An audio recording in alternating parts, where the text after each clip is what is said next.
Hello, kabisdak. Sundayin ko yung alaga ko sa lamit. Mas gusto kong lumabas kayo sa bahay. Charot.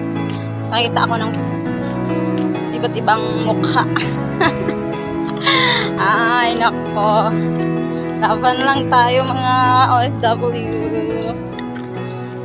Gusto ko lumabas kasi fresh air. Ganda ng hangin sa labas. Sa loob, sobrang init eh. Hindi makapasok yung hangin. Kaya dito sa labas, mahangin, pero nagdala ko ng electric fan. Lumabas kasi sila ng 10 doon kumain sa labas. Hindi ako sumama. Kaya nagluto ako ng pagkain ko. Tapos, yung batang maliit, pabalik na siya. Kaya sunduin ko. Ngayon, kami lang dalawa sa bahay. Diba? Ang galing.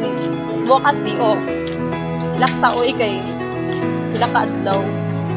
Sa problema kasi mana. Relax sa mana. Relax ikaw sa Ginoo ko. Sige na nagtrabaho ni. May kwarta. Bitaw. Enjoy lang natin dito. Basta mabait ang amo. Go lang. Laban lang.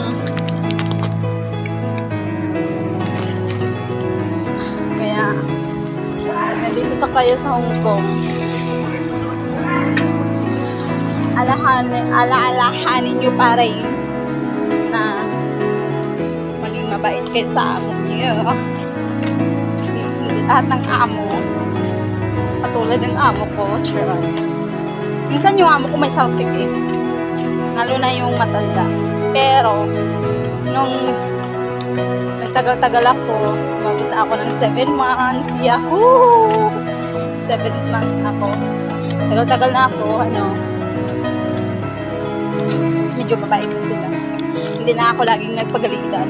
This month of August, I hope na walang galit yung matanda.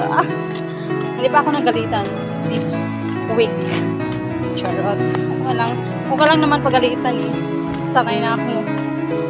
Tanggapin ko lahat. Kaya, ito lang yan, na-immune ako sa galit. Kasi, ano din yan sa, natin, yung pagalitan tayo.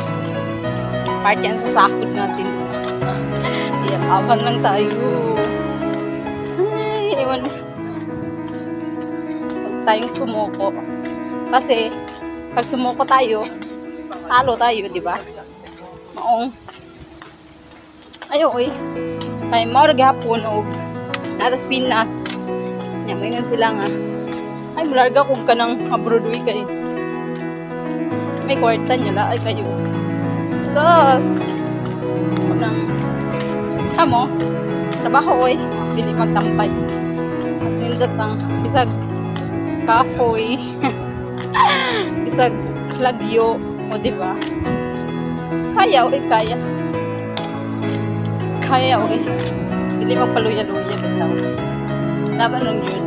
Mas piliw na kung trabaho ko kaysa magtampay. Kay kwarta la ay kayo. Tapos sunod kung itugot sa Ginoo bawas ako lapit trabaho charot. Trabaho pa ko kung itugot sa Ginoo. Kung hatag ni Lord, I hope Canada, charot. Ay, daghan kayo ko. Gusto niyo ko, my favorite place na ako in Canada, diba? Pero, kung ito ko the Lord, why not? Punta tayo, charot. Sige, bye-bye na mga kabisda. Thank you for watching.